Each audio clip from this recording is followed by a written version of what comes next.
In this video, I will take you deep into the fascinating world of automated book creation by comparing two heavy hitters in the space, which are FirstBook AI and EbookWriter AI.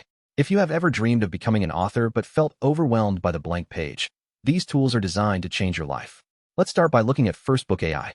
This platform is built for speed and simplicity. It focuses on taking a single core idea and expanding it into a complete narrative structure in record time. It is perfect for those who want a guided experience where the machine does the heavy lifting of chapter organization and thematic consistency.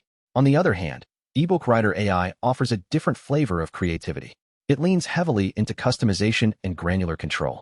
This tool allows you to dive deep into specific sections, fine-tuning the tone and voice for niche audiences. While FirstBook AI feels like a streamlined jet taking you to your destination, EbookWriter AI feels more like a sophisticated workshop where you can tinker with every sentence until it reflects your unique style.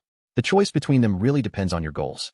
If you are looking to scale a publishing business and need high volume, FirstBook AI might be your best friend. However, if you are crafting a passion project where every word counts, the precision of EbookWriter AI could be the edge you need. Both leverage advanced language models to ensure your grammar is polished and your flow is professional. They remove the friction of writer's block forever. Thank you so much for watching, and I hope this helps you choose